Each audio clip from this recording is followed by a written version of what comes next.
E você, Maurício Barros, você acha que já tem dedo do gerente esportivo, do gestor esportivo do São Paulo, ou só talvez um efeito placebo? Eu acho que algum efeito sempre tem quando você tem uma posição que é ocupada por alguém, né? São Paulo vinha acéfalo, né? O presidente anterior preocupado apenas com a sua defesa, o diretor de futebol tinha saído, que era o Carlos Belmonte, o Rui Costa tentando, de alguma maneira, preencher esse espaço, né? Mas muito mais lidando com contratações, com o mercado, né, do que efetivamente ali um corpo a corpo com os jogadores. O Muricy saiu e a gente tinha essa posição vazia. Então, e você tinha também a notícia dos atrasos, né, e dessa instabilidade política. Eu acho que o Rafinha é parte de uma mudança de clima com um novo presidente, com pessoas que estão se aproximando do novo presidente, tentando ocupar esses cargos que foram deixados vagos, né? Então, você tem ali uma ordem um pouco maior na questão administrativa. Ao mesmo tempo, as notícias de que o Macis com o Marcelo Pulpo estão fazendo um périplo para tentar mais dinheiro e uma promessa de pagamento dos atrasados e de daqui para frente deixar de atrasar, né? Um pagamento escalonado de atrasados. Ou seja, acho que os jogadores já enxergam um pouquinho mais de consistência, de futuro, né? Porque imagino que todos tenham ficado realmente, o que vai ser desse clube, né? O que será dessa temporada com esse presidente que vai estar o tempo todo aí na berlinda, com denúncias, tendo que conviver com denúncias, o que vai ser da gente como clube? Então, acho que isso mudou. A chegada do Rafinha vem com uma pessoa mais próxima, uma pessoa querida, um cara que jogou aí com a maioria desses jogadores, ou grande parte desses jogadores, que foi campeão e que já tinha um histórico de liderança, de ser um cara que puxa o time para cima. E acho que esse pequeno fio descascado, vamos dizer assim, desconforto em relação aos discursos, né, do Crespo naquele momento de completa acefalia no clube, ele assumindo e falando de questões para além do campo e tentando dar essa real do que era o São Paulo para esse ano, naquele momento de uma crise tão aguda, chega, não a questão do Macis, mas o Rafinha chegando e colocando a gente, peraí, né, não vamos deprimir. Eu acho que o São Paulo estava deprimido e estava passando para o elenco e para os torcedores. Acho que a chegada dele, ela puxa um pouquinho o astral para cima e acho que o São Paulo ele não pode perder esse pragmatismo e essa noção. Vamos primeiro cuidar de garantir a dignidade para depois a gente pensar em algo maior. Isso são os 45 pontos no Campeonato Brasileiro, mas eram também mais uma vitória no Paulista para dar uma aliviada, né? Mas, evidentemente, eu acho que o Rafinha, quando analisa o elenco do São Paulo, que recebeu os jogadores que estavam lesionados do ano passado de volta, que tem aí alguns reforços que estão mostrando serviço, notadamente o caso aí do Danielzinho. Agora está chegando o Lucas Ramon.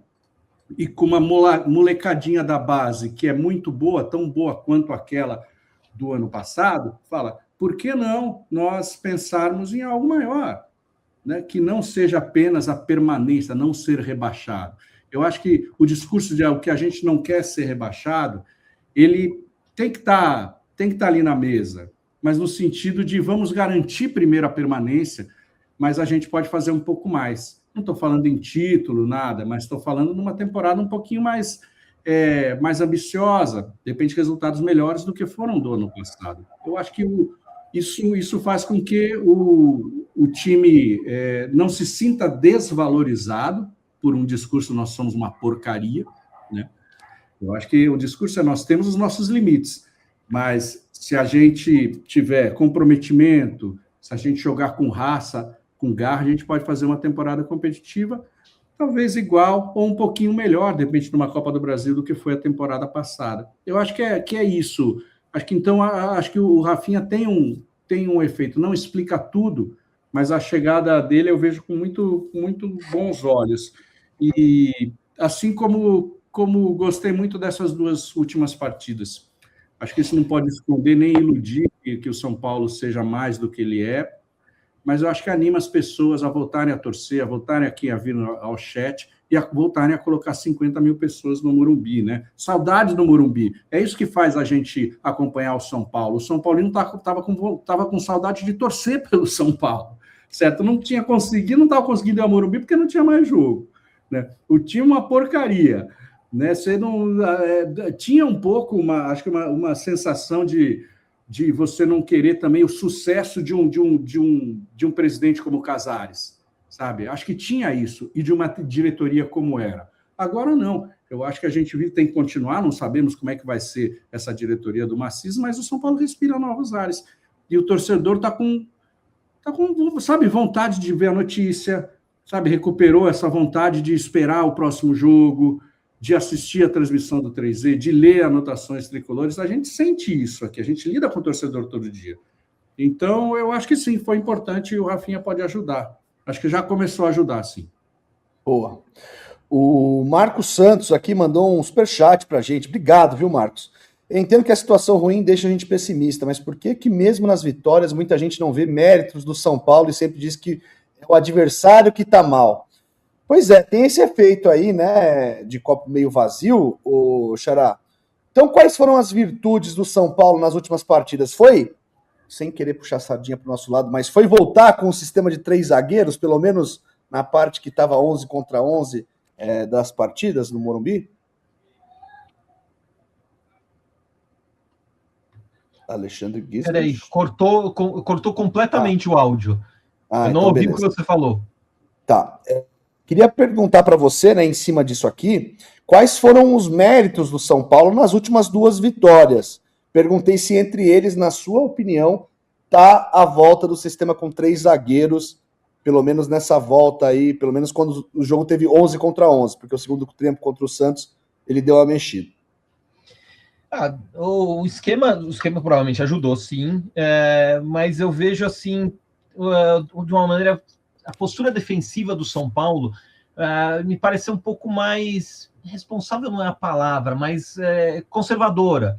Então o São Paulo soube se defender melhor, óbvio que mesmo assim contra o Flamengo, mesmo levou 3 chances de gol bem claras, uma delas virou o gol, porque você estava jogando bem ou mal contra o Flamengo, que é um time que vai criar esse tipo de situação, se aproveitando de qualquer mínimo errinho que você tiver, e obviamente o São Paulo não foi perfeito. Contra o Santos, aí é impossível descartar o adversário da equação. O Santos realmente ele teve seus deméritos no jogo, porque foi lá tentando uma bola, aquele famoso esquema, só que não conseguiu criar, quase não conseguiu, assim, o mais que o Santos conseguiu foi aquele chute que o Rafael defendeu, que foi uma bela defesa, ali muito mérito do chutador e mais mérito ainda do Rafael, que fez uma defesa gigantesca. Um lance que poderia até ter atrapalhado um pouco o São Paulo, estava ganhando de 2-0, mas você toma um gol ali, aí o adversário se empolga e começa a partir para cima. Então, assim, o fato do Santos ter estado fragilizado nesse jogo, ainda mais depois da expulsão do Gabriel Menino, certamente ajudou o São Paulo, que também teve os seus méritos de criar, procurar o gol, teve alguma dificuldade para passar pela zaga santista, que teve um esquema mais... Não chegou a ser aquela retranca clássica, mas foi um sistema mais defensivo, e aí pecou nas finalizações, como a gente falou lá atrás. Então são jogos com características muito diferentes. Então, contra o Flamengo, a parte defensiva funcionou melhor. Contra o Santos, a parte ofensiva funcionou melhor. E a parte defensiva quase não precisou ser usada. Então, é difícil colocar os 2 jogos no mesmo balaio, apesar de eles terem sido na mesma semana. Verdade. Coloquei a coincidência entre as 2 partidas, o esquema com 3 zagueiros. E você, Mal, quais são as virtudes do tricolor? Tem também um personagem aí que está na mira do próprio Flamengo, que é o Marcos Antônio, né? Acho que ele voltou a jogar bem. Eu acho que tem o Enzo Dias, né? Que voltou muito bem desde a partida contra o Palmeiras. O São Paulo não fez um jogo ruim contra o Palmeiras, fez um primeiro tempo até bem bom, né? Mas pecou demais lá na frente, a bola passou a entrar. a defesa melhorou, a defesa vinha tomando muito gol, né? Por isso que o São Paulo está aí com esse saldo ruim no Campeonato Paulista. Já contra o Flamengo tomou um, contra o Santos não tomou nenhum. Acho que a Arboleda sobe de produção, o Alan Franco melhorou também, o Sabino melhorou também sua condição, o Mike está jogando de maneira mais confiante, né? O Marcos Antônio como primeiro volante, interessante, né? Ele está como primeiro volante, mas é um cara que está conseguindo ser o principal homem criativo desse meio campo. Bobadilha, acho que todos subiram de produção. O retorno dos 3 zagueiros com os 3 volantes, mas daí jogando com os alas. O Tapia está substituindo o Calleri muito bem, o retorno do Calleri. O Luciano começou o ano muito bem. Acho que quem ainda está abaixo, mas nessa partida contra o Santos já demonstrou, fez a jogada do primeiro gol, é o Lucas.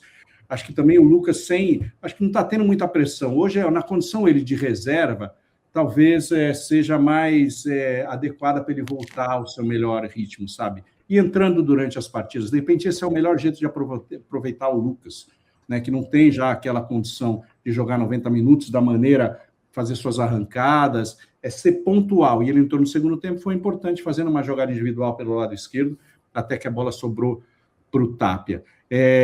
O Crespo, acho que entendeu que o melhor jeito é você primeiro proteger, né, e depois você avançar, quer dizer, aquele 4-2-4 contra a Portuguesa nunca mais, né, gente? Pelo amor de Deus. E uma coisa fundamental, e espero que siga assim, a ausência das lesões. Podendo contar com quase todos os jogadores nos treinamentos e nos jogos também. E nós temos aí, evidentemente, toda a questão de bastidores que influencia no planejamento dos jogadores, nos jogadores acreditarem que o São Paulo segue sendo um bom lugar para se ficar, né? Isso estava... Se fosse... Imagina na gestão do Casares, naquele momento que ele nem aparecia, né, recente aí do início do ano. Ah, tá. Ainda bem que você especificou, porque momento em que ele não aparecia foram algumas dezenas. O Marcos Antônio, se recebe uma proposta do Flamengo, que se você estivesse no lugar dele, faria o quê? Né? Agora não, é um outro momento. Claro que isso tem que vir com colocar as contas em dia, pagar os jogadores e tal. Mas eu acho que a gente tem uma conjunção de fatores que fazem com que o São Paulo comece o ano de uma maneira que, sinceramente, eu não tinha nenhuma esperança, não.